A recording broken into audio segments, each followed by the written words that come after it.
the governor of our state can settle down to the serious business of government. Election of Governor Gboyega Oyetola of Osun State.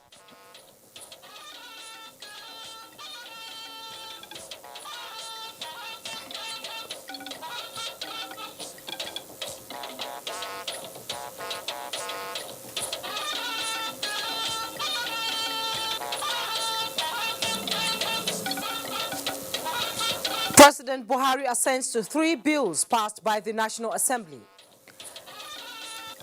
Nigeria being a big player on the African continent, whatever decisions they take is a decision that will reverberate across the continent. Plus, new lease of life for Africa with Nigeria's endorsement of the Continental Free Trade Agreement as 12th ordinary session of Free Trade Initiative holds in Niamey, Niger Republic. Good evening and welcome to the Network News on the NTA. I am Juma Yusuf. Reading with me tonight from Lagos is Jennifer Igwe. The Supreme Court of Nigeria has upheld the election of Gboyega Oyetola of the All Progressives Congress as the governor of Osun State. The court, in a majority decision of 5-2 justices, dismissed by a split decision the appeal filed by People's Democratic Party's Ademola Adeleke against the election of Oyetola. Judiciary correspondent Femi Okeyu reports. The judgment of the 7 members led by the acting Chief Justice of Nigeria, Justice Ibrahim Tanko Mohammed, affirmed the election of Gboyega Oyetola as the governor of Osun State following the September 2018.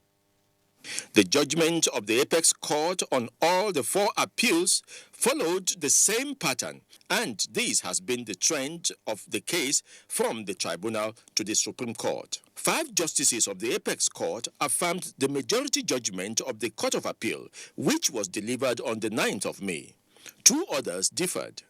The lead majority judgment was delivered by Justice Bode Rhodes-Vival, with Justices Mohammed, Kudirat Kekereekun, Amiru Sanusi, and Uwane Abba Aji consenting, while Justices Kume Akas and Paul Galinje dissented.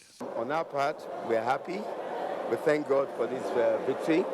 Now the governor of our state can settle down to the serious business of government. My majority decision, aside from the issue of technicality, went straight into the merit of the case, and they said that the appellant has fulfilled constitutional requirement on the 22nd of September when the election was first conducted. This judgment effectively ends the 2018 governorship election of Osun State.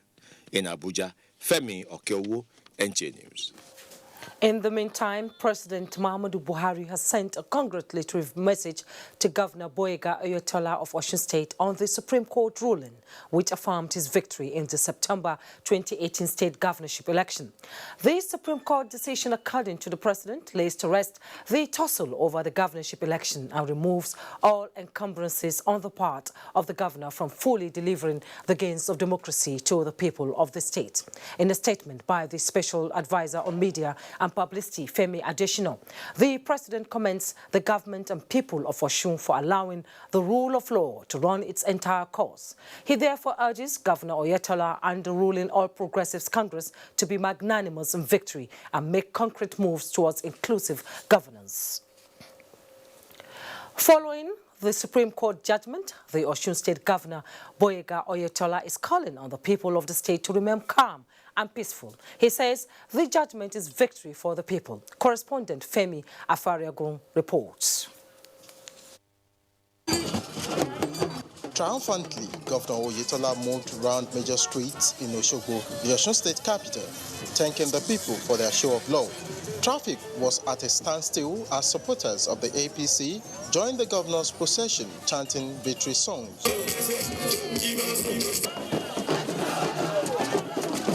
The governor has dedicated the Supreme Court judgment to the people of the state. I feel a crowd that believes that the judiciary has done the best in terms of reaffirming the mandates they gave to me. I will continue to dedicate myself to the service of the people. The love they have shown clearly demonstrates the fact that I must put in more effort to ensure that I give them the dividend of democracy. He is, however, extending hands of friendship to the People's Democratic Party to build a viable state for the people. In Oshogbo, Femi Afariogun, NTA News. Reactions continue to trail the Supreme Court ruling on the Osun State governorship election. Elizabeth Omori compiles these reactions. Congress, APC welcomed the ruling of the Supreme Court, affirming the election of Gboyega Oyetola as the governor of Osun State. National Publicity Secretary Larry Issa Onilu will cement the majority status of progressive governors in the country. The party congratulates Governor Oyetola, the people of Osun State, and the state APC for successfully defending its legitimate mandate. In the same vein, the President of the Senate, Mohammed, congratulated the governor over his victory at the Supreme Court, urging him to be magnanimous in victory and run an all-inclusive government for the good of the state. The statement by his special assistant on media and publicity describes the judgment as victory for democracy. The PDP has similarly reacted to the judgment, urging its supporters to remain calm and united and not to lose hope in the nation's democratic process.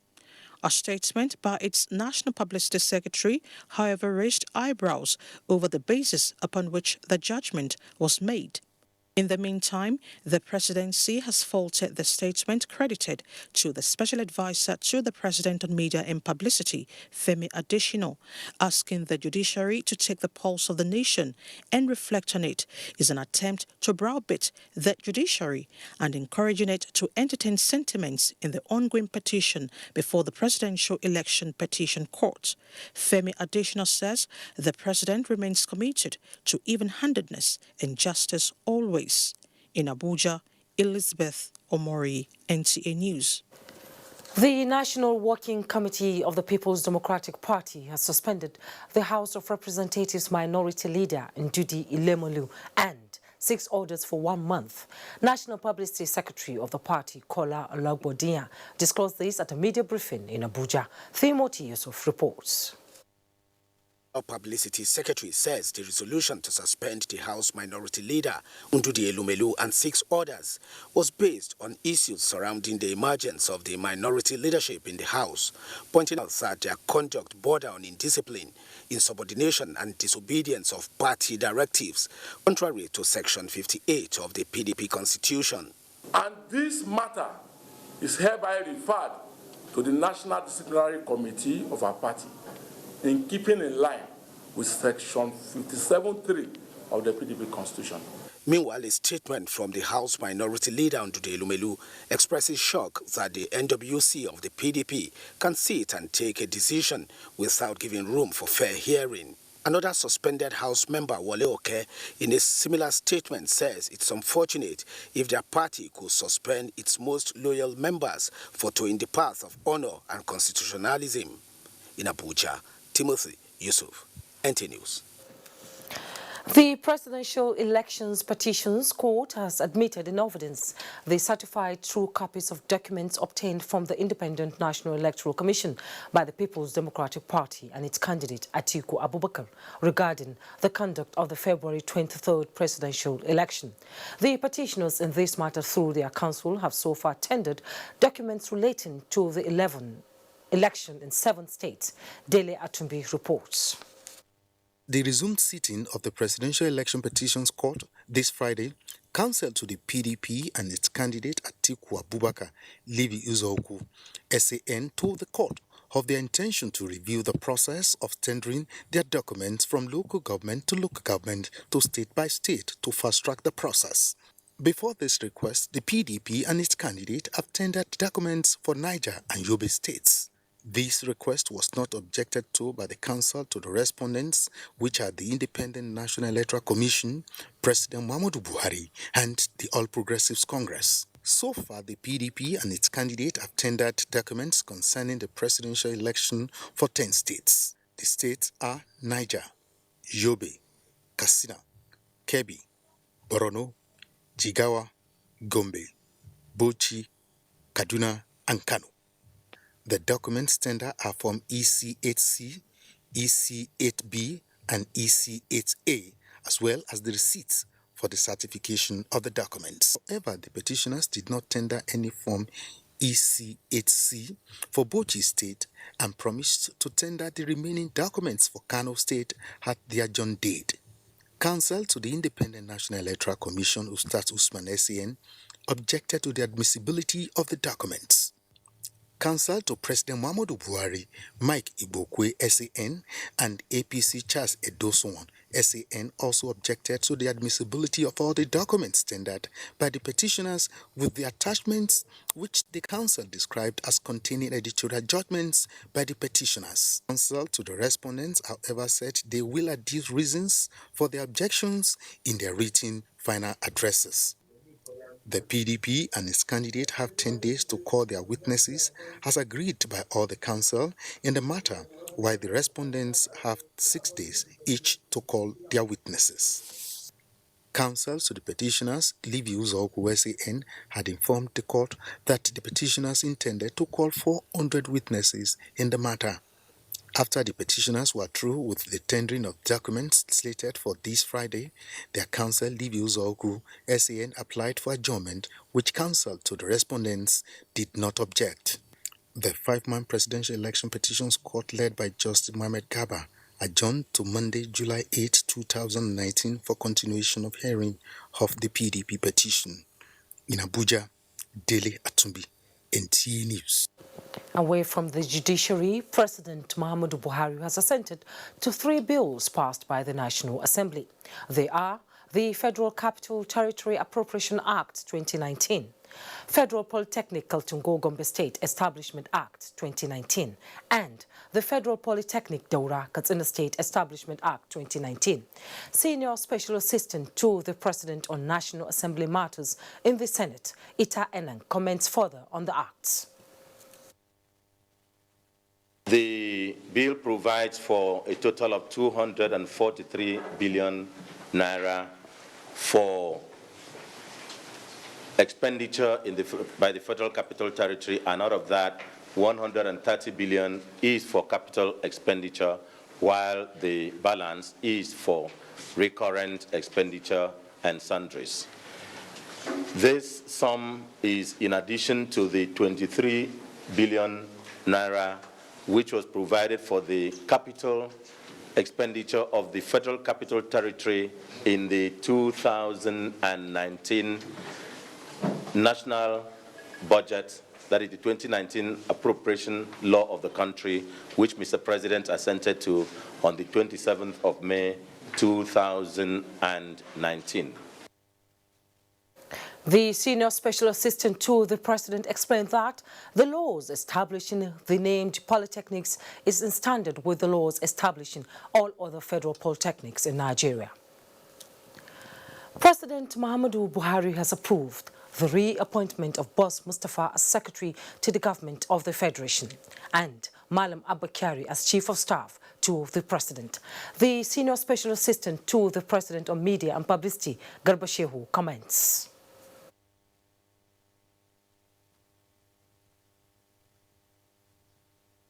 The President has approved the reappointment of Boss Mustafa as the Secretary to the Government of the Federation, effective from May 29 this year. He has also approved the reappointment of Malam Abba Kyari as Chief of Staff to the President, again effective from May 29 this year. The All Progressives Congress commends President Muhammadu Buhari over his reappointment of Malam Abba Kyari and Mr. Boss Mustafa as his Chief of Staff and Secretary to the Government of the Federation, respectively. The party, in a statement by its National Publicity Secretary, Lanre Issa Onyilo, says the reappointment formally reiterates the determination of President Buhari to step up on the next level agenda. The APC notes with satisfaction the reaffirmation of the President's confidence in the duo.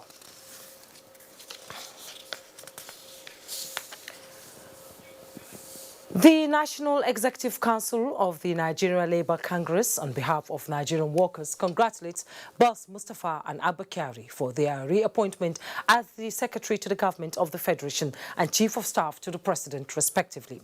A statement by the NLC President, Comrade Ayuba Waba, says, in the past 4 years, NLC have had a good working relationship with Kyari and Mustafa in fast-tracking resolutions of critical labour issues in the country, particularly during the negotiation for the national minimum wage. It further says NLC has no doubt that the country has benefited and will continue to benefit more from their commitment to the successes of the present administration and the progress of the entire country. Ayuba Waba therefore commended President Muhammad Buhari for their reappointment. Still with the presidency, President Muhammadu Buhari has approved the appointment of 11 personal staff. In a statement by the Senior Special Assistant to the President of Media and Publicity, Garba Shehu, the new appointees are Mohammed Sarki Abba, Senior Special Assistant to the President on Household and Social Events; Ya'u Shehu Darazo, Senior Special Assistant to the President on Special Duties; and Dr. Shoaib Sanusi Rafindati, Personal Physician to the President. Also appointed as the State Chief of Protocol is Ambassador Lawal El Kazauri. Sabiu Yusuf is the Special Assistant Office of the President, while Sule Yuguda is the Special Assistant on Housekeeping.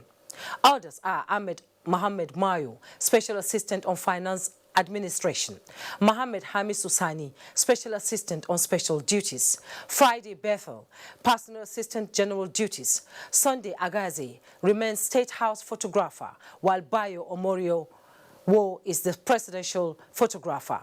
The above appointment takes effect from May 29, 2019. This is the network news on NTA Live in Abuja. Let's take a break now. The news continues shortly. Enjoy the best of African football as NTA, Africa's largest television network and hotspots, Nigeria's foremost sports production and marketing company, bring you all 52 matches of the Africa Cup of Nations, Egypt 2019 live from June 21 to July 19, 2019. Yes, all 52 games will hit your screens in crystal clear digital quality. It's your guarantee of a memorable viewing experience and a wonderful cost-effective opportunity for corporate Nigeria to reach tens of millions of Nigerians. For sponsorship and commercial support, contact Abubakar on 0803-331-0175 and Felix on 0803-308-2375. Hot Sports, masters of the game. NTA, you can't beat the reach.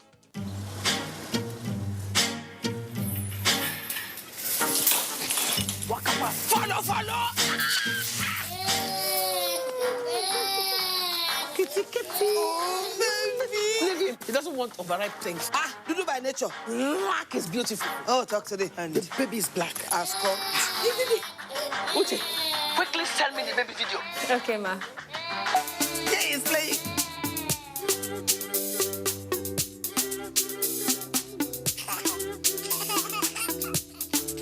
Oh, my goodness. He's loving it. Oh, thank you. You're welcome. Bye. Data is oxygen. Glow 4G, the new speed of life. Your #1 4G network nationwide. The very best from Glow, the grandmasters of data. Our country is filled with people with different skills. And like the game football, we all have a position to play. Some are in charge of protection. They keep the line safe from attackers. They are the defenders. To win, we must come together as one team. We must play as Nigeria united.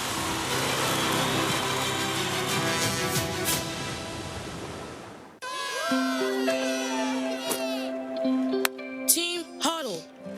But we lost. Don't be tired, guys. This isn't a loss. It's a practice for winning. Nothing makes a mother prouder than seeing her child growing up. But I know as he learns to lead, he'll face even more dirt, germs, and risk of illness. That's why in changing seasons, you need strong Dettol protection. Because Dettol protects from up to 100 illness-causing germs. Growing up needs Dettol protection.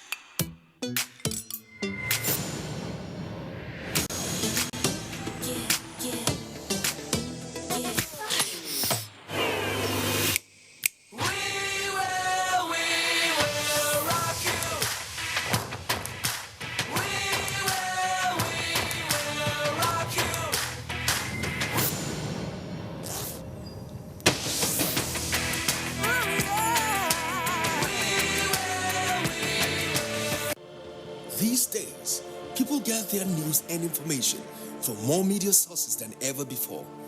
Some of the news and information given are fake, unverified, doctored, and manufactured to create confusion, stir disaffection, and cause disunity. Before you believe or share any news, ask yourself, is this real? Is it from a credible source? Is it verified or verifiable? Fake news is dangerous, whether you do it for fun or for political gains. Real people can get hurt. Fake news, don't create it, don't spread it. This is a public service announcement from NTA. The Apostolic Church Nigeria, Abuja FCT area, Launa territory, under the leadership of Pastor Dr. L.O. Oladele, Abuja FCT area superintendent, presents 21st Area Annual Convention. Theme, Believers' Disposition to the Grace of God. Date, Friday 5th to Sunday 7th July 2019. Venue, the Apostolic Church Nigeria, Abuja FCT Area Headquarters, Plot 494, Durumi District, Gariki, Abuja. Time, Friday 4 p.m., Saturday and Sunday 9 a.m. respectively. Pastor E. Ola Akerele, Convention Committee Chairman. Announcer. Welcome back. President Muhammadu Buhari departs Abuja Saturday for Niamey, Niger Republic, to attend the African Union Summit scheduled to hold on July 7th. A statement by Special Advisor to the President on Media and Publicity, Femi Adesina, says the President will participate in the 12th Extraordinary Session of the Assembly of the Union on African Continental Free Trade Area and the first Media Coordination Meeting of the AU and the regional economic communities in Niamey. The extraordinary session of the Assembly of the Union is expected to launch the operational instruments of the agreement establishing prior to the summit.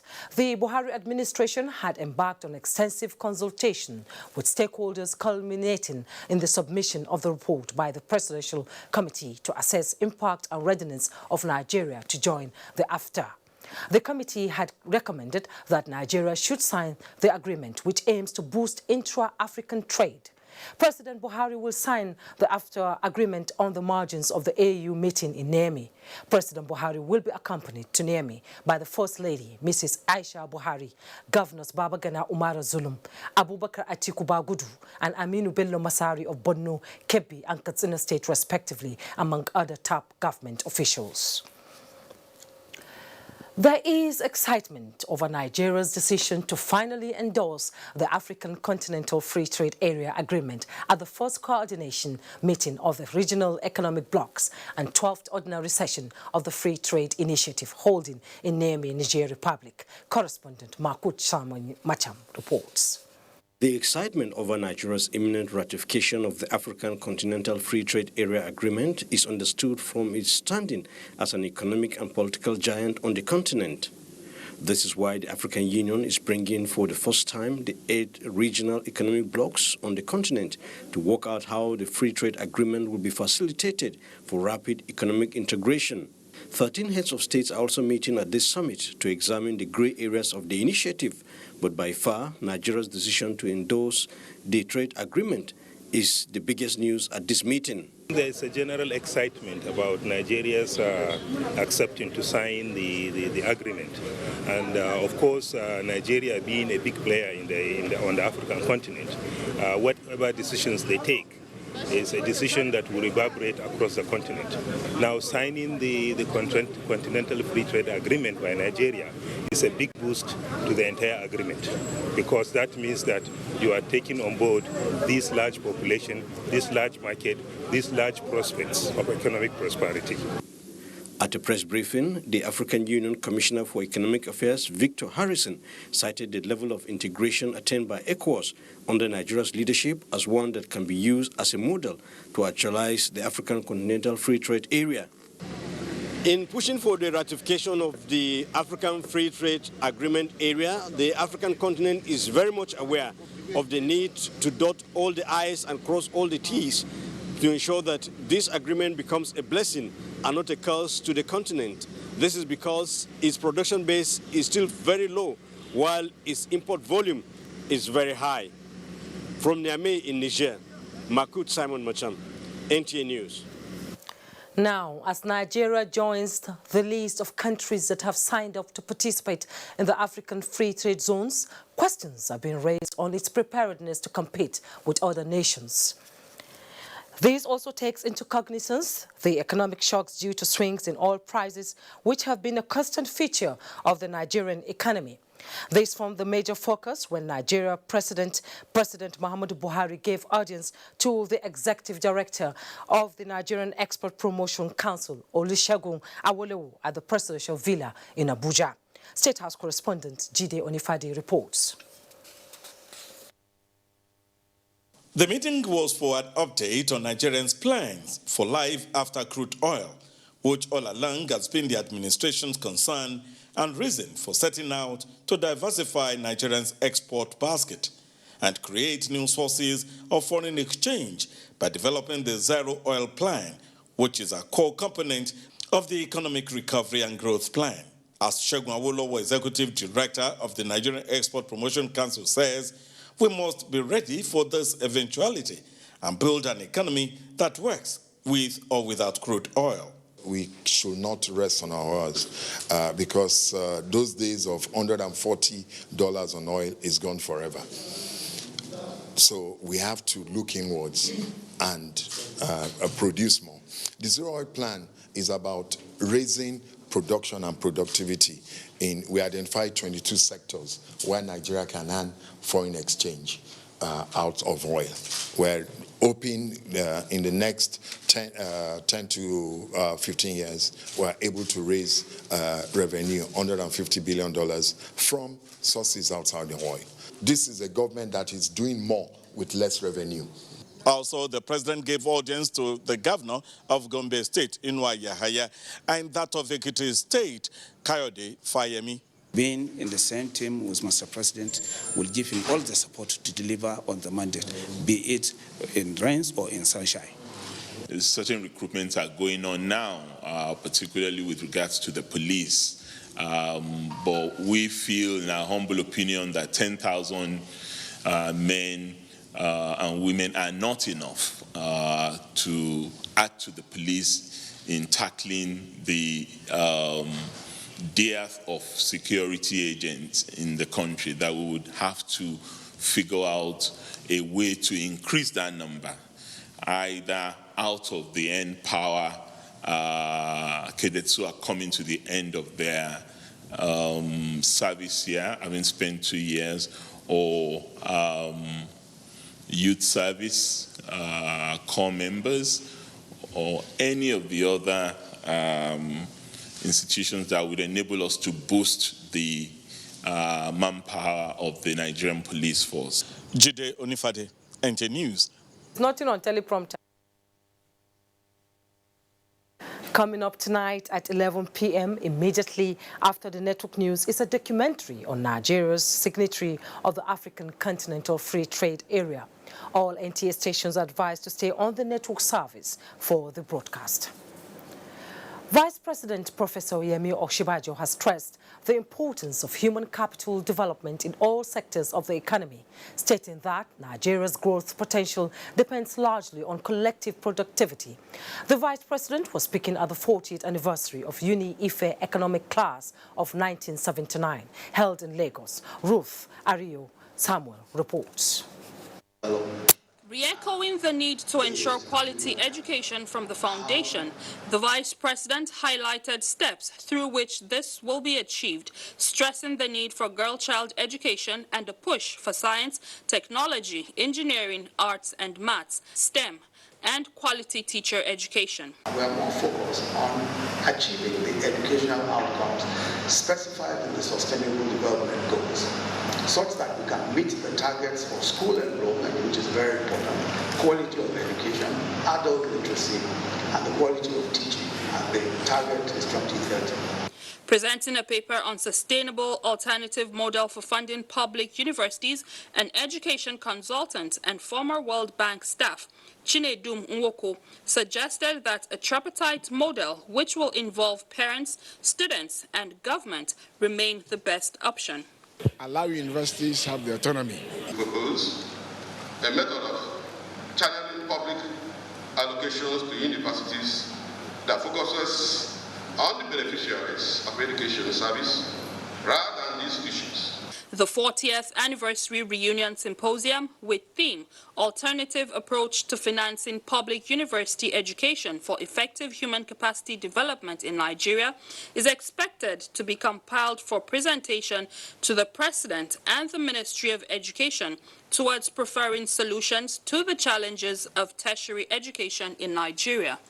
In Lagos, Ruth Ario Samuel, NTA News.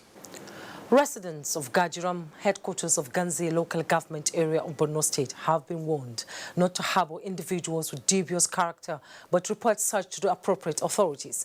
This came up when Governor Babagana Umar Zulum visited the area to address humanitarian challenges posed by insurgency. Mohammed Goni reports. Gajiram, the headquarters of Aghaeze local government, has its fair share of security challenges in recent times.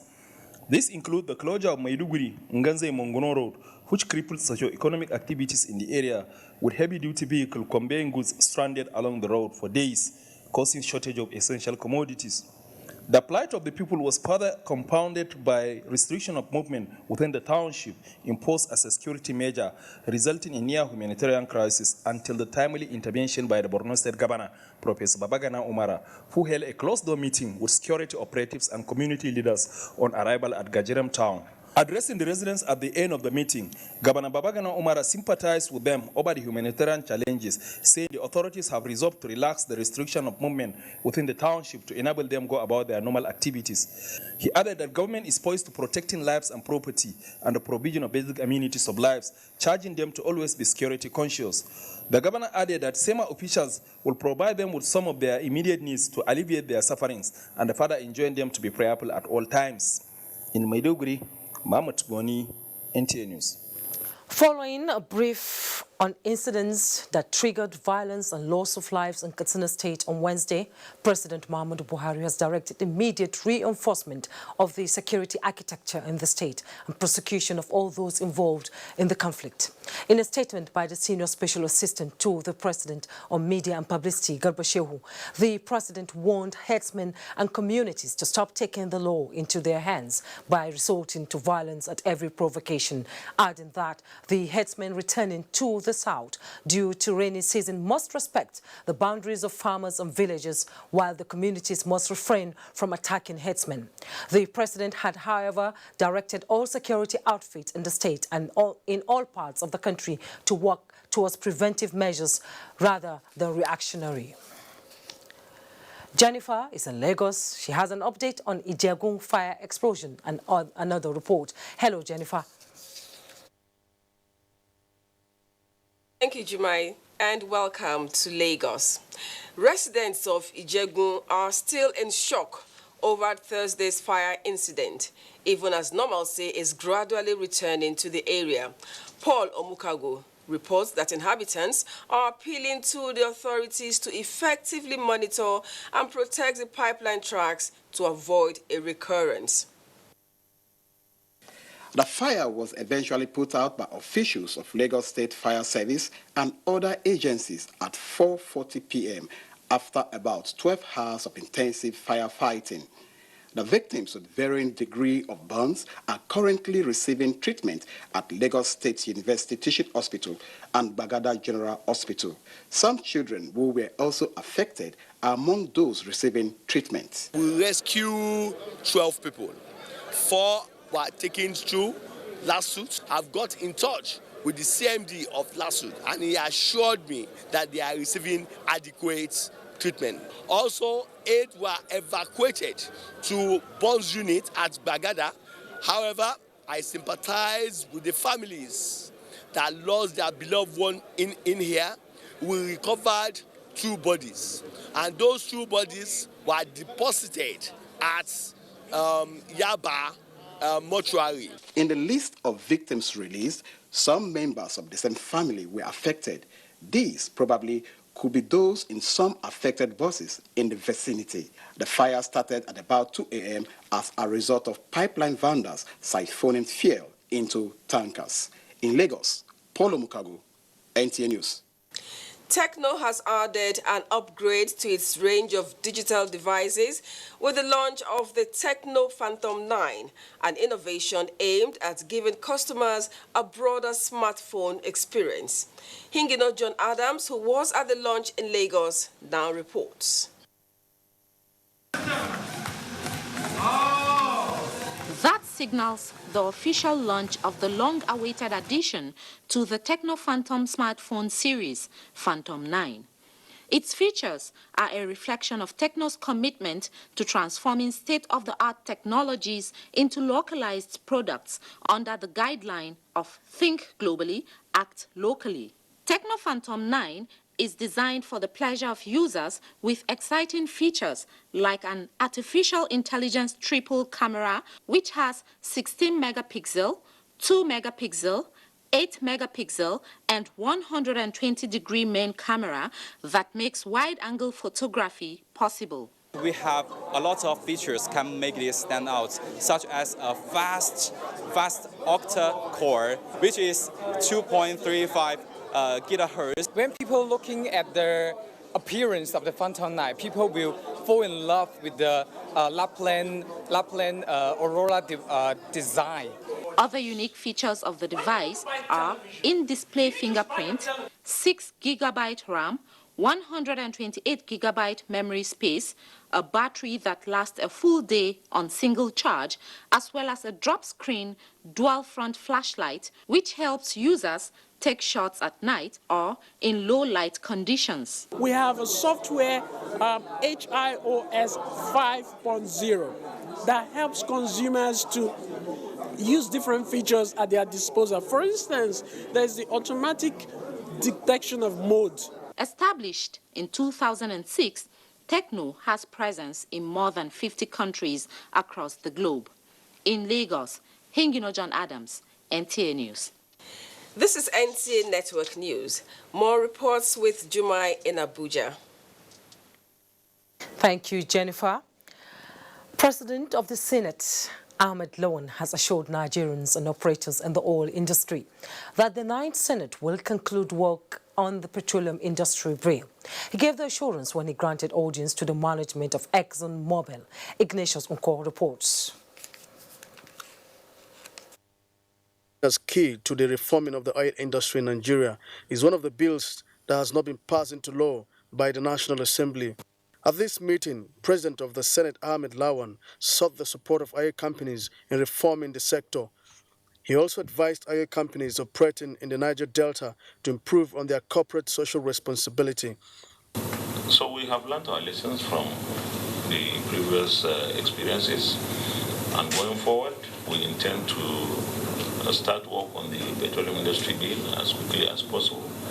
This time around, we would like to work very closely with the executive arm of government, those who will be implementing the bill. Senator Lawan also met with the forum of former members of the House of Representatives, led by former Speaker Umar Galina Abba, during which he assured them of all-inclusive and stable parliament. I feel that all of us are safe, but where there is a very unjustifiable deal, then we will always be there to ensure that the right thing is done, that justice prevails. And I can tell you that this is what the 9th Senate stands for.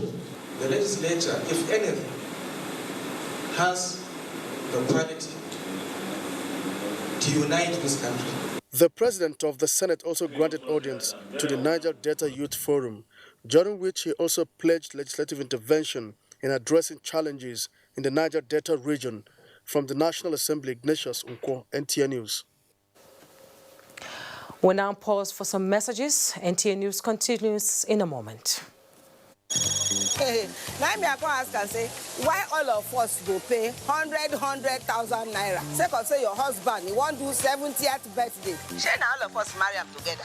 When her mama die, she collects money. Her papa die, she collects money. Her mama die, she collects. You remember when she talked, say she wanted her mama dead body. Mama, you too talk.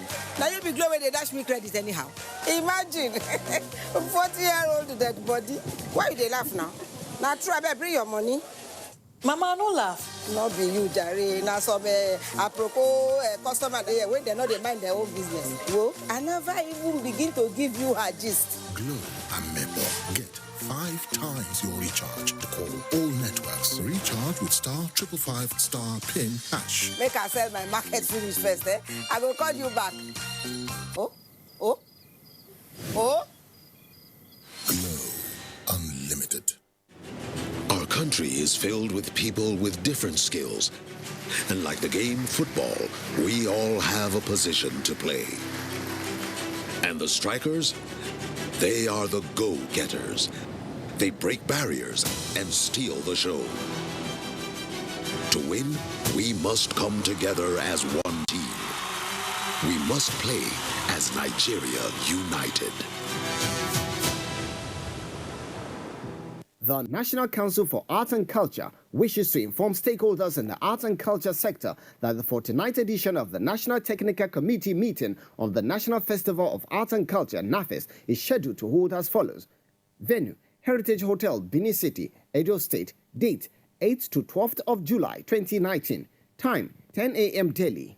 All commissioners of culture in the 36 states and all directors of culture, art councils and history bureau in the 36 states and the FCT are expected at the meeting. Announcer, Otumba Olusegun Rushewe, Director General, National Council for Art and Culture. I thought leaving the country was the best decision for me and my future. I left for a better life. We were picked up by immigration officials and sent to a detention camp. I spent 8 months in the detention camp. There was no food, no water. I saw people being beaten like animals. Some women were raped.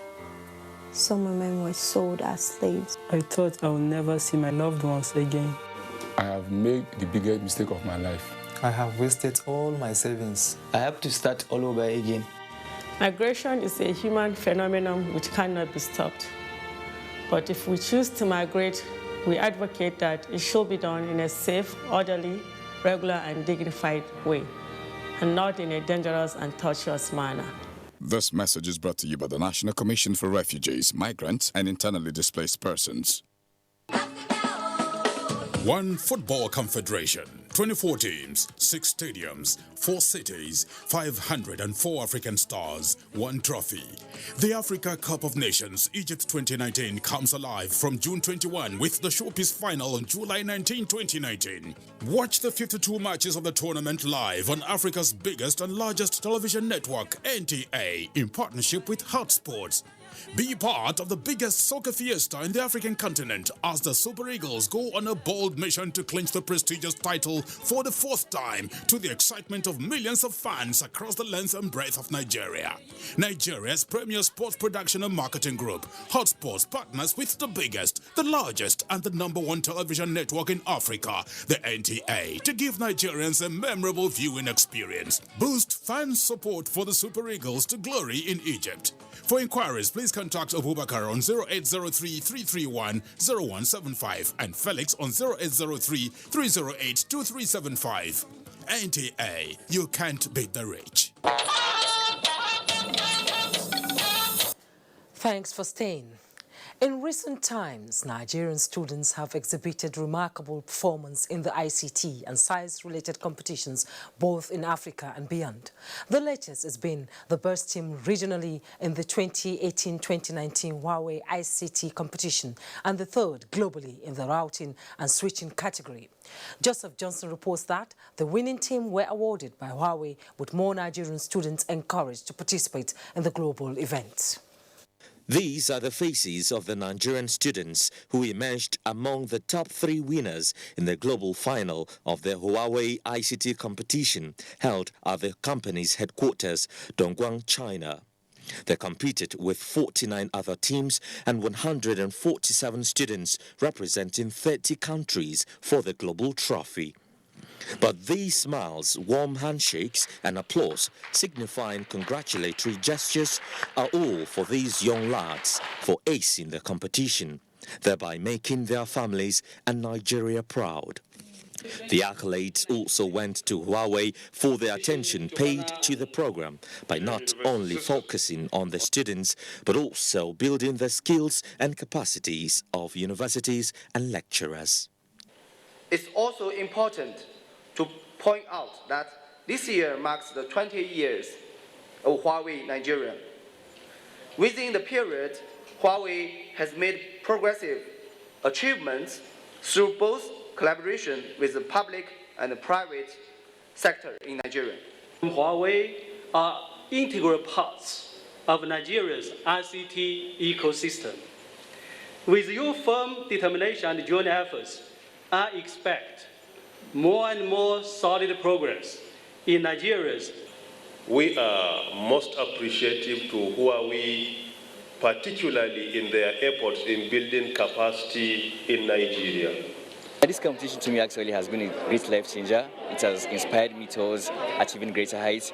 The program also served as launch for the 2019-2020 Huawei ICT competition, an ICT Academy signing ceremony between Huawei and National Information Technology Development Agency, NITDA. The MOU has risen hopes of renewed partnership that will foster ICT for inclusive, sustainable national development in Nigeria. Joseph Johnson, NTA News. About 107 internally displaced persons from Adamawa, Borno and Yobe states are good to go as entrepreneurs who will contribute to the socio-economic development of the nation. This was made possible by the training they acquired on the Nigerian Content Development and Monitoring Board, Fair Chance Initiatives for the Northeast in collaboration with Presidential Committee on Northeast Initiative. Simon Asha was at their graduation ceremony. Adamawa, Borno and Yobe states over the years have been bedeviled with Boko Haram insurgency, which has resulted to extensive damages to socio-economic well-being of the citizenry. With normalcy and peace now returned to these affected states, empowering its teeming youths, women and children, among others, with lifelong skills for self-sustenance will no doubt bring respite and meaningful development to the nation. We live in IDP camps under very bad conditions. We had no house, but today our home has been restored by the impact of this program.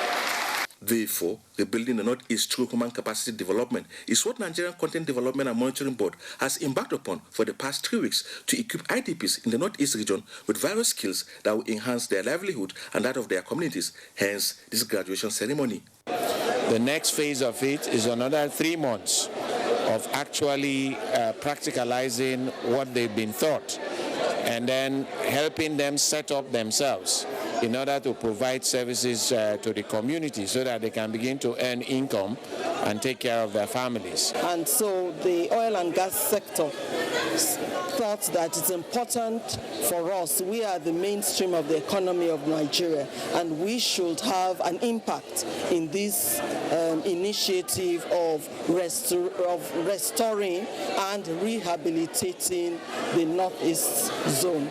That's why this initiative came on board. Various speakers on the occasion lauded the giant strides of NCDMB for the initiative, thereby bringing hope to the needy. High point of the graduation ceremony was an exhibition show as the products made by the IDPs were on display for sale to the general public. In Yola, Simon Asha, NTA News. Let's now join Nura in Sokoto for more reports. Hello, Nura. Thank you and welcome to Sokoto. As part of efforts to rehabilitate and empower vulnerable Nigerians, the federal government has donated farm implements and inputs to internally displaced persons in Gandhi town of Braba local government area of Sokoto State. Abdurrahman Osman Jubrila reports. In recent times, bandits ravaged many villages in Sokoto State, which remains a source of concern and fear for many, especially those in rural areas. However, governments have done a lot to provide succor to victims who are mostly women and children. This time around, the federal government, through the National Commission for Refugees, Migrants and Internally Displaced Persons, is donating farm implements and inputs to those affected by banditry in Raba local government area of Sokoto State. The items donated include fertilizer, herbicides, insecticides, and improved seedlings, with a view to assisting them return to farms. Because their locality is farm and their target is farming. That is why we bring this item for them to stand on their own and farm. So anybody we caught in the market selling, try to sell this one, we will take a legal action against him. Members of the benefiting communities expressed appreciation to the federal government for coming to their aid. In Sokoto, Abraham Sponjibrila, NTA News. The need for collaborative effort among relevant stakeholders to address moral decadence among students of tertiary institutions took center stage at a one-day sensitization campaign organized by a national orientation agency in Sokoto State. Mohammed completes the story. Participants and other stakeholders at the campaign identified cultism, examination malpractice, and drug abuse as among the challenges confronting the nation's tertiary institutions. They find that morality, good character, and knowledge are what are impacted on the students. However, societal influence is leading them to such social vices. This ugly scenario in high institutions, you find out that at the end we will have leaders that will not depend on. Leaders cultists, leaders with malpractices, corrupt leaders. How will Nigeria be in the future? Everybody has his own part to play. The school authority has its own part to play in as much as students reside within the institution. And the larger society, both the institution and the parents, they have also a role to play in inculcating discipline in the minds of the youth. High point of the campaign was paper presentations on the adverse effect of cultism in tertiary institutions, examination malpractice and its negative effect, drug abuse and its consequences, and irregular migration and trafficking. The focus on higher institutions was born out of the fact that it produces majority of workforce needed for the nation's economic drive. In Sokoto, Mohammed, NTA News. That's it from Sokoto. Network News continues after these messages. Stay tuned.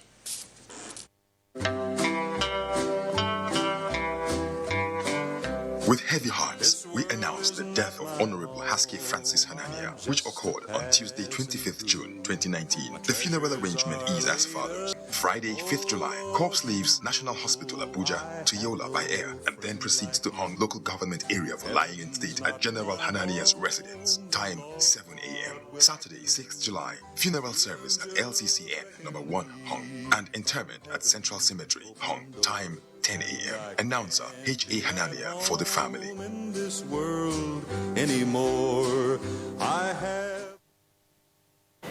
Welcome back. Benin oust Morocco as Senegal also defeat Uganda to qualify for AFCON quarterfinals. Just as pundits advise Super Eagles ahead of round of 16 tie against Cameroon. Over now to Victor Azu for AFCON updates.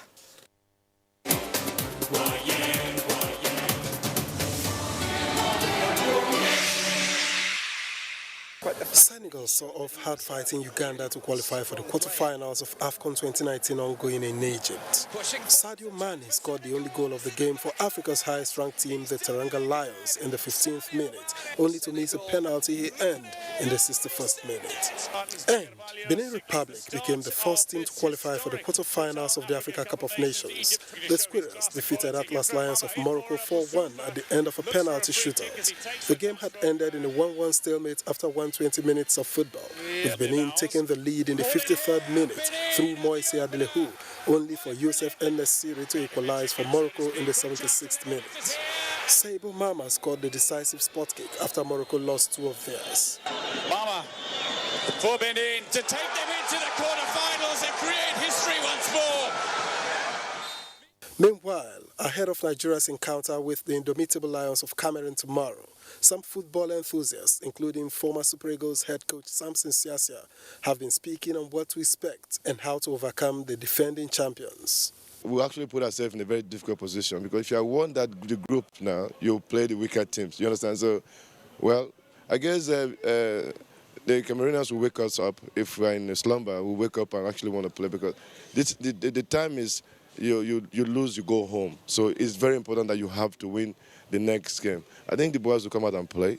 But we want to see players that will change the game, not just, the rhythm is just too slow. We don't have surprises, people making runs, playing the ball quicker sometimes. We have just been like on a slow motion. If we actually want to win tomorrow's game, we have to change the way we play. And we have to be very aggressive. We have to create chances to score goals. I think they are formidable foes, and we have a history between the two of us. They are the current champions, so it's not going to be easy. Beating Cameroon, it will be a very, very tough task because there's a rivalry, there's a history that makes everybody play extra. So it's going to be interesting, but of course for you to win the cup, you must cross such hurdles. The match will be played at 5 p.m. Nigeria time in Alexandria.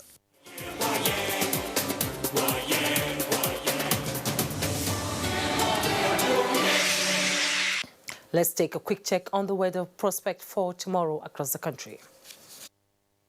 In terms with the weather forecast for Saturday, people living in the southern parts of the country will likely experience a wet Saturday morning.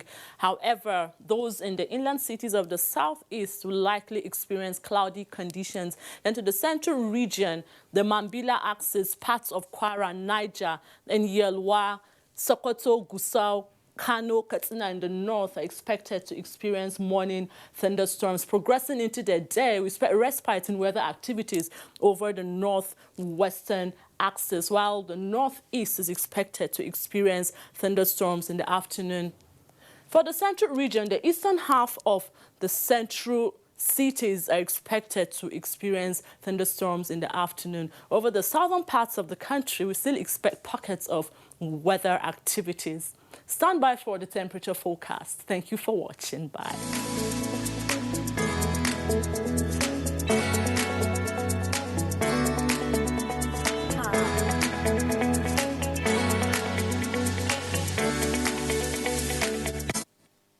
And before we go, a quick reminder that a documentary on Nigeria's signatory of the African Continental Free Trade Area comes up immediately. All NTA stations are advised to stay on the network service for the broadcast. And that's Network News for tonight. Thanks for watching. Good night.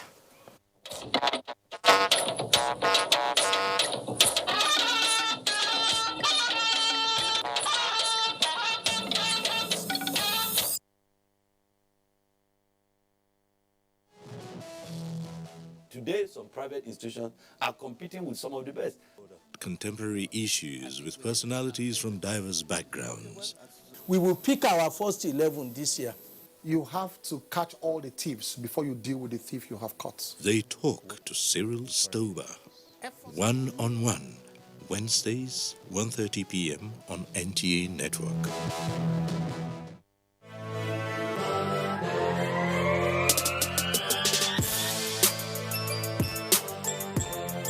I'm actually a passionate baker. I don't rest until everything is done. When I entered university, anytime I'm broke, I'll make cupcakes and go and sell to the other students.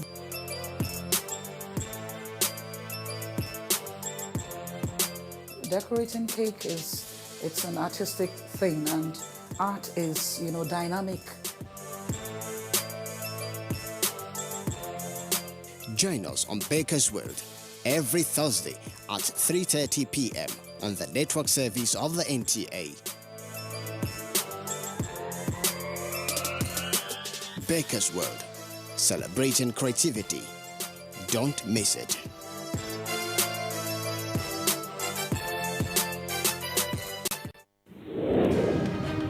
Social media is like a big notice board in the marketplace. What you put on it, everybody will see. One major definition of integrity is that you should do the right thing even if nobody is looking at you. At what point do we as a people stand still and say, no, we no longer want money to become that thing that determines who we choose as leaders? We are 50% of the population, and I really feel that it would make a lot of difference, a big boost to our development if there were more women participation.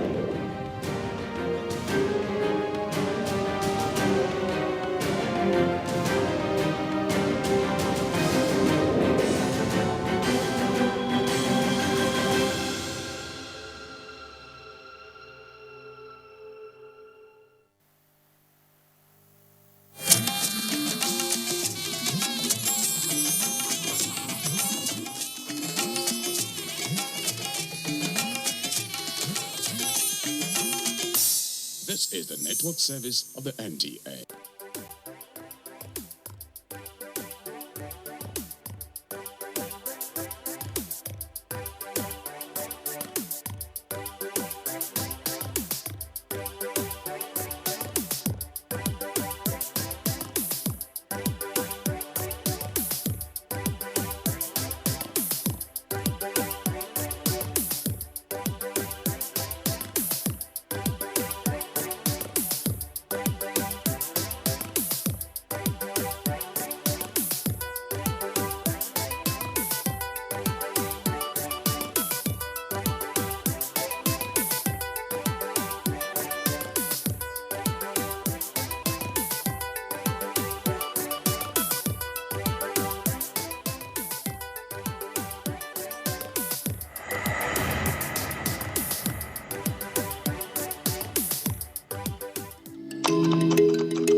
Africa, a land of diverse resources, people, and opportunities.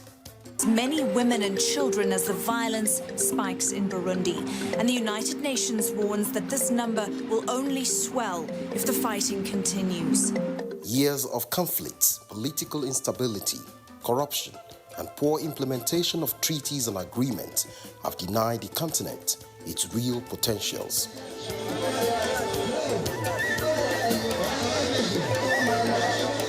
Trade is an integral economic and social component of livelihood, and Africa has a huge history in this regard. The gross imbalance of trade between Africa, China, the United States of America, Europe, and parts of Asia have made countries in Africa net importers of finished goods and exporting mostly its raw materials. Intra-African trade is the lowest around the world, with only 15% of African export go to other African countries compared to intra-trade levels of 58% in Asia and 67% in Europe. The Africa Continental Free Trade Area, AFCFTA, is an homegrown initiative by the African heads of state. It is the flagship project of the African Union's Agenda 2063 and a key initiative in the industrialization and economic development of the continent. What the CFTA is just an agreement that says, rather than have all these small economies that we have, 1 million here, 1 million there, 2 million here, of all of those, suppose we come back and we say 1.2 billion people instead of 1 million, 2 million, 3 million. Suppose we have that kind of market. Suppose we say, let us open up our borders. Too many borders that are over 80,000 borders around that are not very useful in terms of our interactions. People have to move from there to there. People have to sell things. So that is the basic way to let people understand how this impacts them. Africa is a big continent, actually the second largest continent in terms of population, in terms of size. Okay, but unfortunately, we're not talking to ourselves business-wise. We prefer to get things at a highly exorbitant prices from the Western world, from China, from all the rest of the world, except talking to ourselves. That does not promote quality living for us. We're a low-income region, so we needed to close the gaps, make sure that we begin to be sensible. It will mean that we'll have to promote regional integration, which is at the moment lacking. The Continental Free Trade Area is expected to bring together all 55 member states of the African Union, covering a market of more than 1.2 billion people, including a growing middle class and a combined domestic product, GDP, of more than $3.4 trillion. In terms of numbers of participating countries, the AFCFTA will be the world's largest free trade area since the formation of the World Trade Organization, WTO. The main objectives of the AFCFTA are to create a single continental market for goods and services with free movement of business, persons, and investment. It will also boost intra-African trade by about 52.3%, as estimated by the Economic Commission for Africa, thereby leading to accelerated industrial development of the continent. So far, 52 countries have signed the consolidated text of the agreement establishing the AFCFTA. Only 3 countries have yet to sign the agreement, namely Nigeria, Eritrea, and Benin Republic. Similarly, 24 countries have deposited their instrument of ratification for the full commencement of the AFCFTA. The United Nations Economic Commission for Africa, in partnership with the African Union and other strategic partners, have organized fora at engaging with critical stakeholders across the continent. Productivity means painful losses. When you produce too much, farmers are punished. When they produce too little, they're punished because the markets are not working. Bigger regional markets, expanding the playing field creates bigger supply chain. What you have to remember is Africa before colonialism there were no borders. You have to follow the traditional routes of grain trade, where it takes you from country to places, and we follow just basically the same old trade routes. And what the CFTA promises is to bring us back to those days where there were no borders or boundaries for traders to move. These initiatives are to ensure that the technical issues are adequately examined to guarantee effective implementation of these agreements. We need to ask ourselves, will a Made in Africa branding strategy be a useful one? It is very nice to have the individual countries, Made in Nigeria brand, Made in Kenya, proudly South Africa, Made in Ghana. That is very good. But would it make sense to have a Made in Africa branding strategy? Or would the sovereignty of the member countries take precedence over a continental branding strategy? I don't have the answer to this, and it's something I would like to get your thoughts on in the course of the conversation. The fora organized by the Economic Commission for Africa have explored opportunities of engagement in specific sectors and relevant fields, namely provision of critical infrastructures such as roads, upgrade of facilities and operations at the ports, tariffs and custom levies, among others. The recently concluded African Trade Forum in Addis Ababa, Ethiopia, had its focus on the pharmaceutical industry. Experts from around the continent gathered to brainstorm on the impact the AFCFTA will have on the sector. Under the framework of the CFTA, we are talking about e-commerce, and we are talking about Africa producing a framework for e-commerce. We can actually go to these global platforms with a position that has been negotiated as a continent because we are negotiating the CFTA. So as we talk about the CFTA, we are actually beginning to have those conversations on more global issues, which allows us, as we go to those global platforms, to be able to talk with one voice. Something that I always like to talk about, which is particularly important, related to e-commerce, is intellectual property rights. The second phase of the CFTA discussions is going to be on intellectual property rights. This is very important, of course, for the pharmaceutical sector, but it is even more important for our youth that are developing new applications in the technology sector that need to ensure that their innovations are protected, that they can actually get to that pathway to prosperity with these innovations. And I think that having, first of all, an African conversation around intellectual property rights is particularly important in how we frame the conversation when we get to the global stage on intellectual property rights.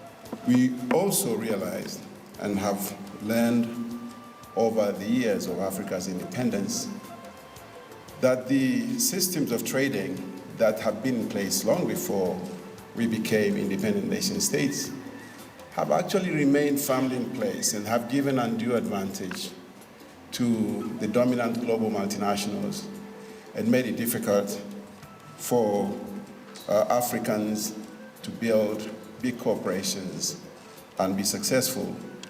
And this has been exacerbated by the fact that African countries for many years did not wake up to the idea of regional integration, of creating markets that allow scale, of created markets that are homogeneous in terms of regulation. This is where trade agreements, the relaxation of trade agreements becomes beneficial to the pharmaceutical industry because the cost of exporting is very high if you've got tight trade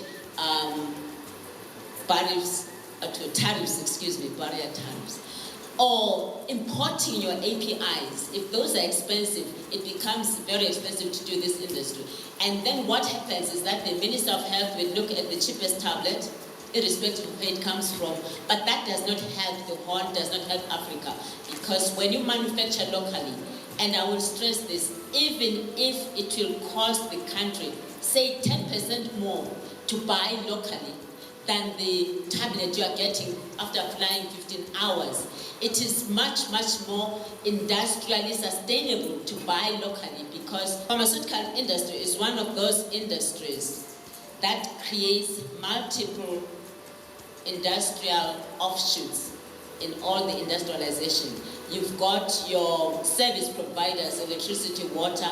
You've got other industries like the package manufacturers.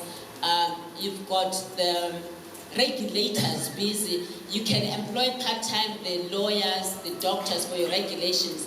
And therefore, by so doing, you keep a lot of industries in the country. What we should be talking about in Nigeria is how to leverage our comparative advantage. In terms of number of manufacturers, we're up there. In terms of the quality of medicines that we produce, we're also right in front. 4 companies recently, in the past half a decade or so, gained the WHO certification for their factories. My institute was the first one of the first that got its ISO 9001 as well as ISO 17025. And these are very, very well respected international certifications. We're also one of the first to sustainably transit to ISO 17025 version 2017.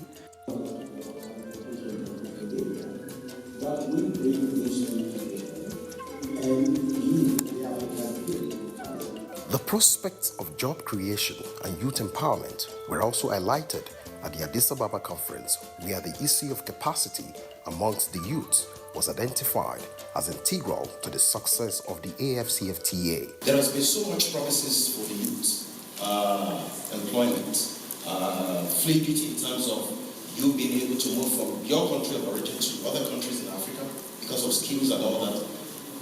Do the African youth of today possess such requisite skill and opportunities that were provided in the CFC ecosystem? Do we have such requisite skills? And those are some of the things we'll be looking at in this session.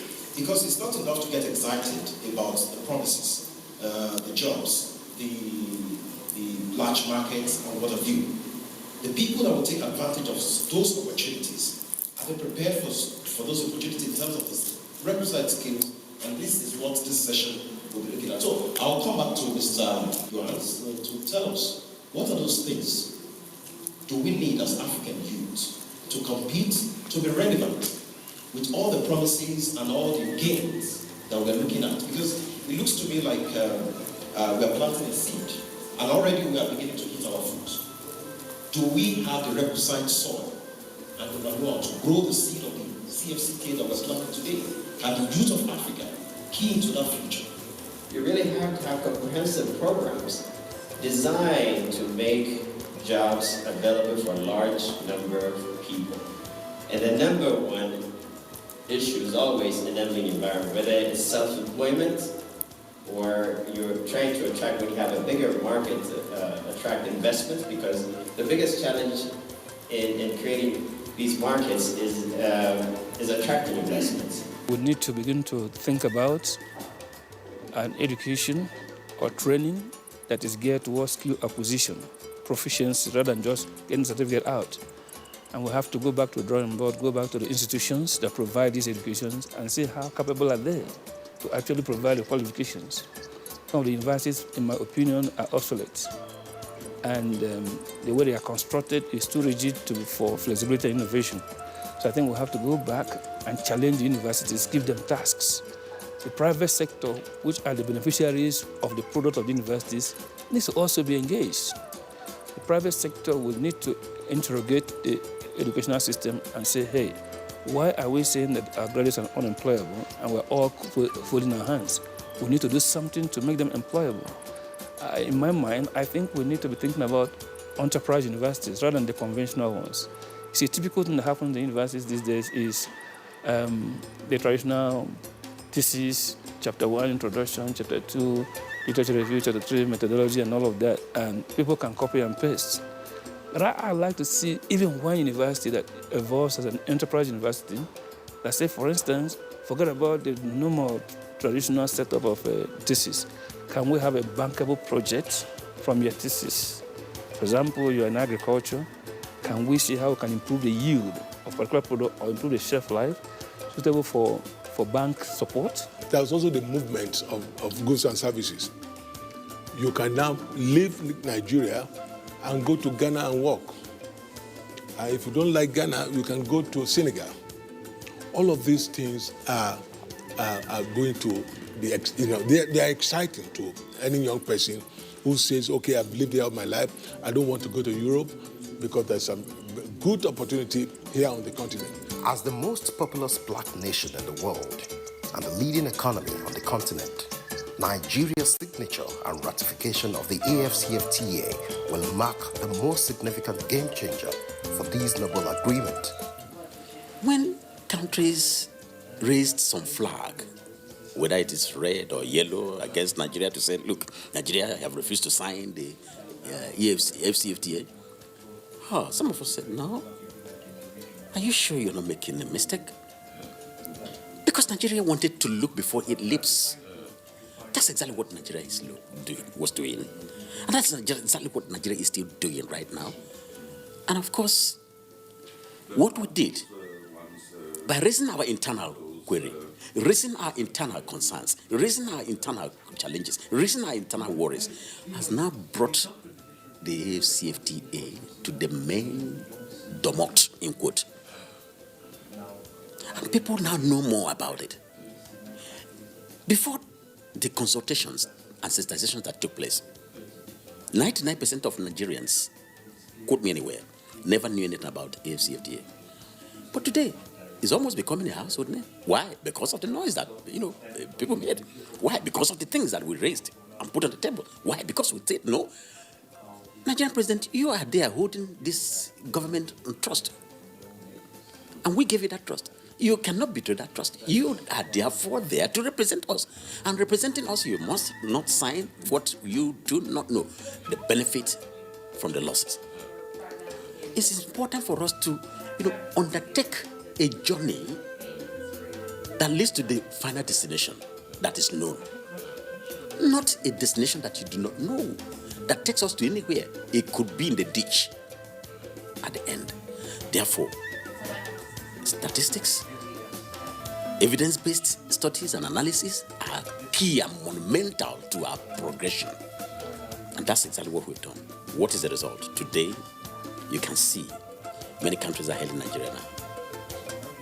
Not even one country of all the 53 or 54 countries of Africa undertook the journey we took.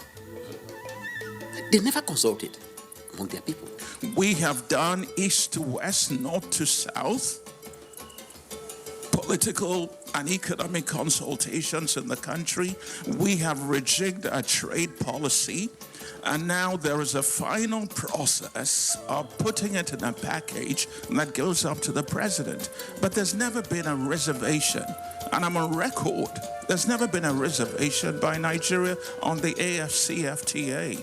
Look at the speech by Nigeria's first foreign minister and our first prime minister, 24th of May, 1963. The very first meeting of the Organization of African Unity. Nigeria made the case for the African Common Market. It had to take the OAU and the AU to 2012, to the 18th Ordinary Assembly, to have a decision to move ahead with the AFCFTA. And only until Johannesburg in 2015 to actually launch the negotiations. I believe that within the next couple of months, these things will be signed. I think we are so near it because many things have been addressed. Even government itself has done its own studies, and the results has not been a bad one. Manufacturing Association did a study looking at trade trends in many African countries in order to see how Nigeria will fare. The result, I'm told that the study will be released very soon. So these things are converging now, and we are going to sign. When we sign, we will ratify. Then it will be left to businesses, the private sector, to see what is it that we can do to get an advantage, from CFTA. President Muhammad Buhari, a true Pan-African leader and one committed to the development of the continent, will no doubt lead the way and ensure that Nigeria takes its rightful place in the emerging economic ecosystem in Africa.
You can follow us on all our social media platforms: Facebook at NTA Network News, Instagram at NTA Network, Twitter at NTA News Now, YouTube at NTA News Online. Or visit www.nta.ng.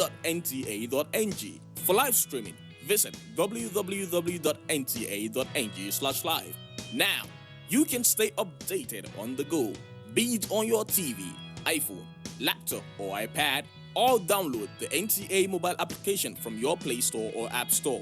NTA, you can beat the rich. I got the power. Power to the people, we the people got the power. Let's ride. I got the power. I'm going to show you how to wrap a gift and make it look absolutely adorable. Here are some things that I got for wrapping the gift, like the wrapping paper, which I got from the supermarket, my sticky tape, which is always with me at home, And there's some old hair clips that I just found just in case it's going to be useful. My adhesive, a cutter, the gift pack, my base, size of the gift. Obviously, we're going to use just maybe half of this sheet, so cut it in half. Remember, art is all about improvisation, so if you don't have a cutter, you can just get a kitchen knife and then just cut through, or a scissors. Place our gift pack right in the middle of the sheet. You lift. Make sure you have this sharp edge so that the wrapping will be very firm and tight. Then you lift. Here we have a very firm wrap.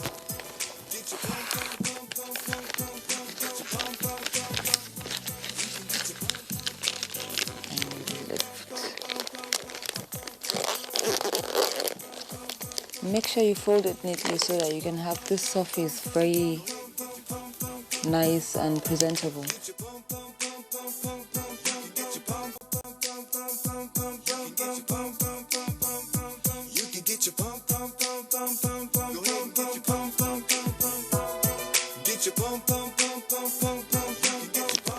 When folding, try to always create a pattern.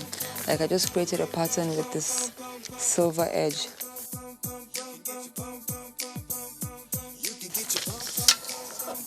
And you stretch, and then we'll begin to fold. Now this wrapping paper is going to be very interesting because we already have the lines, so we don't need to stress ourselves too much when we begin to fold and create the shape of the fan.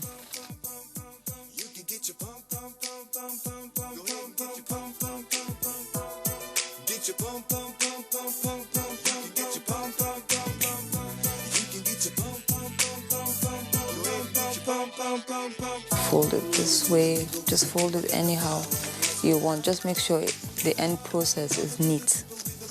So we can have something like this, and I bet you it's going to come out really nice. So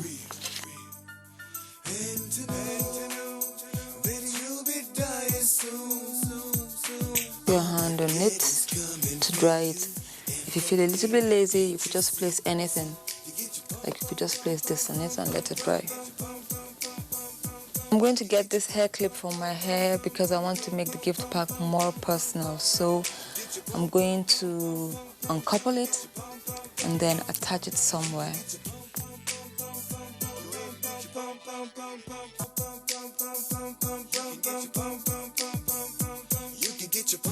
You just personalize it doing this.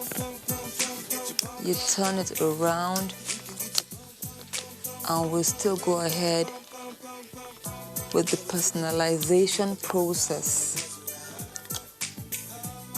So our butterfly is going to be somewhere.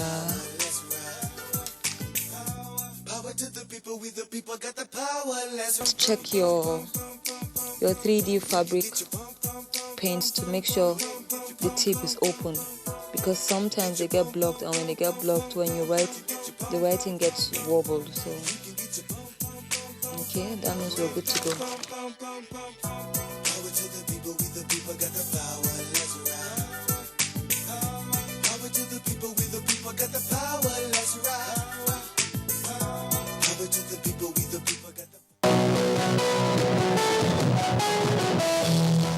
Today, some private institutions are competing with some of the best. Contemporary issues with personalities from diverse backgrounds. We will pick our first 11 this year. You have to catch all the thieves before you deal with the thief you have caught. They talk to Cyril Stober. One-on-one, Wednesdays, 1:30 p.m. on NTA Network.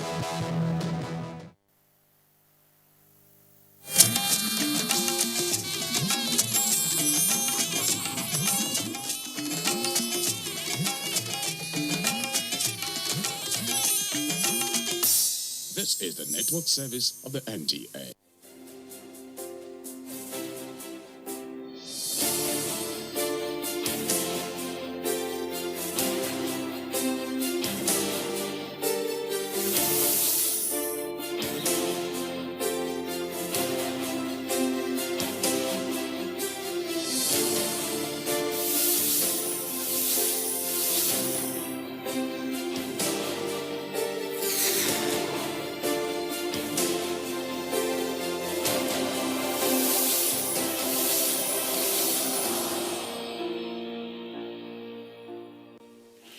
You are welcome to Abrahamic Mission.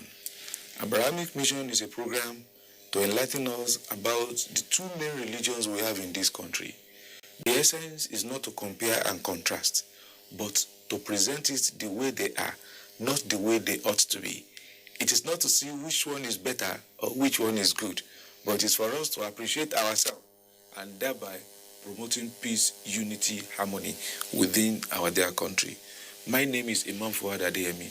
Joining me in the studio today is Pastor Joseph Oluseyi Maloma. Pastor Joseph Oluseyi Maloma is the chaplain of State House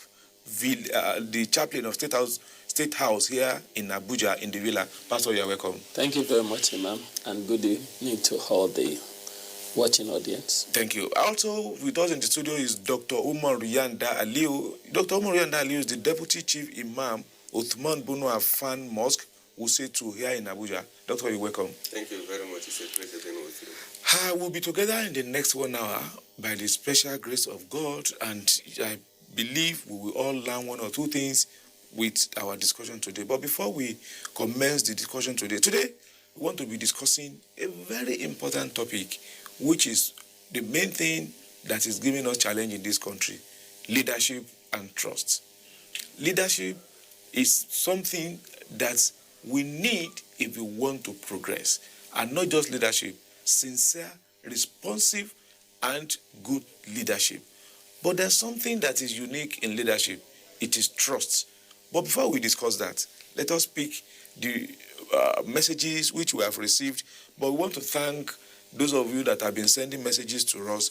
We have received hundreds of messages, text messages, WhatsApp. We thank you for that. Those your encouraging word, we appreciate what you have been doing, and we thank you for the way you have been doing it. Today I will start with Aghaeze. Aghaeze said, "Greetings to Imam and Pastor." He said, "This is the best program I have watched in NTA this year." He said his name is Aghaeze. Another one writes, "I listened to your program on NTA today, Sunday. The moderator, you highly excellent. Even the pastor and the imam. It's a program everyone needs not to miss. God bless you all." Another man wrote, he said, "Prince Okoli from Abuja, I am a Christian and must confess that this program is therapeutic as it portrays faith in action. Shalom." God bless our imam and pastor in the studio. This man writes, "Good evening, sirs. My name is Pastor Adenigbagbe Paul from Port Harcourt. You are really doing a very good work here. Please, I suggest that our religious leaders, both in mosques and churches, will play the video of this program to their followers. Once more, well done to you all over there." I think they are greeting you all. This man said, "I never watched NTA for 1 minute, but this program I have to watch to the end. I am Adamu Isa from Yola, Adamawa State." Say, God bless you all. This one says, "Good evening, sir. This question is for my pastor. What is welfare offering? My name is Osakwe Festus from Benin City." Do you get the question? I got it, sir. Please, do you want to react to that? I can quickly refer. Okay. Osakwe, thank you very much. Well, welfare offering by its name, it's talking about an offering or a collection that is taken to take care or do welfare for those who are in need, either for those who are poor, either to pay for school fees, either to help in accommodation. So by the name is welfare. Welfare is to take care of. And I believe the church is doing that because they want to ensure that there is a particular fund devoted towards that. That is just the simple meaning of welfare offering. Yeah. Okay, I think this one is a woman. I say idiot from Lagos. Sadaka, it is right to say, because we discuss charity and charity from both religion, and we look at tithe and sadaka and zakat. This woman said, "Idiot from Lagos, sadaka is voluntary, not mandatory on mankind. But why zakat is mainly compulsory on those who are rich and can afford to give others without being in debt? Not the perspective most of Islam leaders gives to it now. So it's not every human being who are entitled to give zakat. Do you want to? As she has rightly differentiated between the two, Sadaqah is voluntary while zakat is compulsory, which zakat, being compulsory, it must fulfill certain conditions, it must reach certain amount, and then must have been with one for a whole year. Okay. It is after that now you give out 2.5% of that amount, you give it out in appreciation to the Creator who has given you that as a custodian, because you are just a mere custodian of that wealth. So zakat is compulsory, which is annually given out, and it must not be necessarily be monetary. Zakat could be out of the farm produce, also animals like camel, cow, sheep and goats. Okay. When they reach certain number, then you give out one as mandated by Allah subhanahu wa ta'ala. You are saying giving, who takes it? Yes, the needies. I want to even ask the pastor too. The needies. Who are the needies, and who are those that are entitled to take this charity, either the tithe or the zakat? Yes, when it comes to the issue of zakat, Allah subhanahu wa ta'ala did not leave us just like that. He identified 8 categories of individuals who are entitled to take or to be given this zakat that one had given out. In Surah 9, I can't remember the number. 60, verse 60. Verse 60, Allah subhanahu wa ta'ala identified those 8 categories of people. And he started by saying, للفقراء والمساكين والعاملين عليها والمؤلفة قلوبهم وفي الرقاب والغارمين وفي سبيل الله وابن السبيل. These 8 Tell us now, you are speaking Greek. Number 1 of them is one who is poor. One who is a needy. Okay. The scholars now decided to give a difference between who is poor and who is a needy. Somebody who is poor is a person who can afford what he could keep to maintain himself for a day, while the needy is one who cannot even afford that. He must go out to get his means of livelihood every day.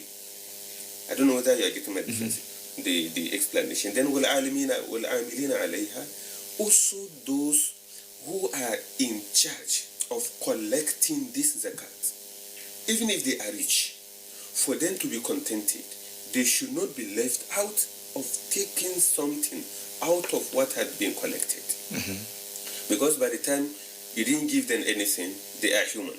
Just go ahead. There could be temptations.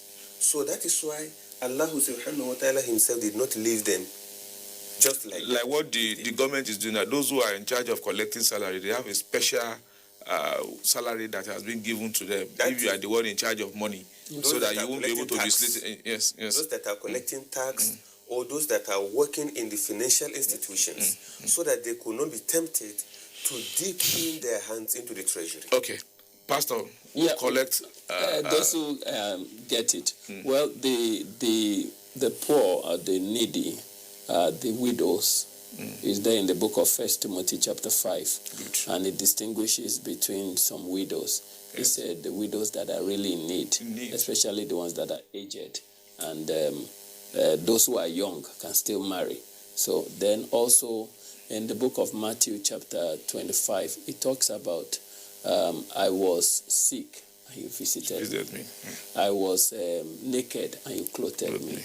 I was in prison and you visited me. So the needy, the welfare can be shown to families of prisoners who maybe because the father is in prison, there's no way they can take care of.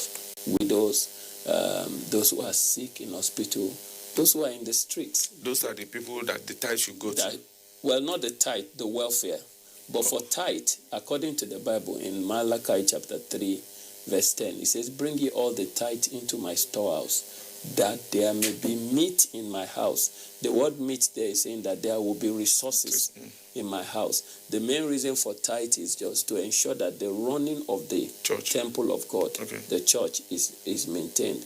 In the olden days, they used to do a lot of sacrifice, Old Testament. So when they bring the tithe, like it's talking about, you bring your cow, you bring your ram, they do sacrifices every time. Abraham offered sacrifice. Definitely. The program is Abrahamic mission. So there is sacrifice, the priest offers sacrifice morning, evening. So what they bring is what the priest use to offer the sacrifice. But in this time, we use money, ego, kudi, so the money has to pay electricity bills. There are people that clean the church, water bill, so it goes into that. It also pays certain things. Now you have to do signboard, you have to pay a municipal AMAC. So all those are what the tithe is used for. Okay. Thank you. Actually, that is not the topic we are discussing. I just want clarification. This one says, this program is inspiring thanks to the participants and anchor. I'm a philosopher, diplomat, and journalist by training. My question is, what are the implications of the pretense that only two religions exist in Nigeria?